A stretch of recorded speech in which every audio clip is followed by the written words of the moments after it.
কাল অনেক রাত্রেই এই ব্লিঙ্কিট থেকে এই পিওর পেটের ক্যাটলিটার যেহেতু ওদের ব্যালকনিতে রাখতে হচ্ছে, আর এই ট্রিটগুলো আমি অর্ডার দিয়েছি। এই যে ওর নাম কিতন, ও উইসকাসের জেলি গেবিও খাবে না, আর ডাক্তার যে দিয়েছে রিকভারি ডায়েট ও সেটাও খায় না। তো ড্রাই ফুড তো ও তো ড্রাই ফুডই খায়, তো ড্রাই ফুডও এখন তো অন্তত 1-2 দিন এত দেওয়া উচিত না। তো জাস্ট ওর জন্য আমি এটা এনেছি। দেখি একটু সরে যাও, কারণ ওদের ওই একটা ট্যাবলেট দিয়েছে, তো ওই ট্যাবলেটটা আমি কি করে খাওয়াবো আমি বুঝতে পারছি না।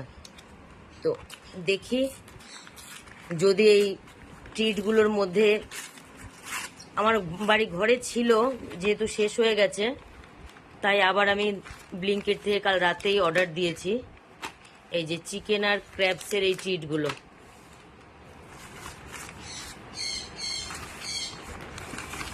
এই যে এগুলো অর্ডার দিয়েছি কালকে রাতেই অর্ডার দিয়েছিলাম, এগুলো রাতেই এসছে। 3টে আমি অর্ডার দিয়েছি।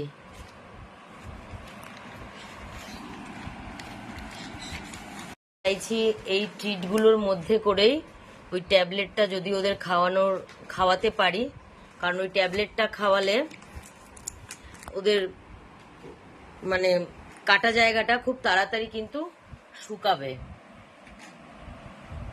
আর বিশেষ করে এই ট্রিটগুলো আমি ওর জন্যই আনিয়েছি, কারণ ও ড্রাই ক্যাট ফুড ছাড়া কিচ্ছু খাচ্ছে না।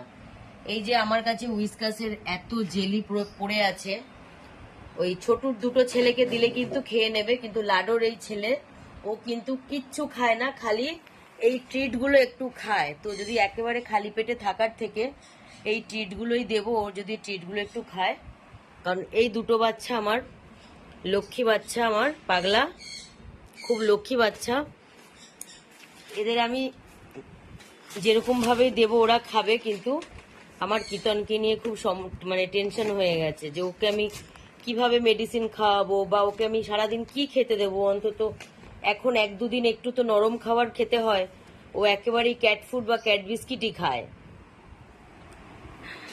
তো দেখি আমি যে ট্যাবলেটগুলো এনেছি এই ট্যাবলেটগুলো ওদের আমি খাওয়াতে পারি কিনা। তুলো সরে যাও। এই যে ডাক্তার তো এই রিকভারি ডায়েট দিয়েছে, তো 3টে পাতা আমি এনেছিলাম, তো সব মর্নিংয়ে 3জনকেই একটা পাতা কেটে 1 চামচ করে দিয়েছি। তো ওরা কিন্তু খায়নি, ওরা কিন্তু খায়নি বলছি, এই মিকি কি বলে কিতন কিন্তু খায়নি। এই যে মিকি খেয়েছে আর আমার চিন্টু খেয়েছে, আর ওই যে কিতন ও কিন্তু একটুকুনি জিভ দিয়ে চেটে তারপরে বাকিটা কিন্তু খায়নি। তো কি করব আমি নিজেও বুঝতে পারছি না, কিভাবে ওষুধ খাওয়াবো, কিভাবে খাবার খাওয়াবো, আমি দিশাহারা হয়ে গেছি।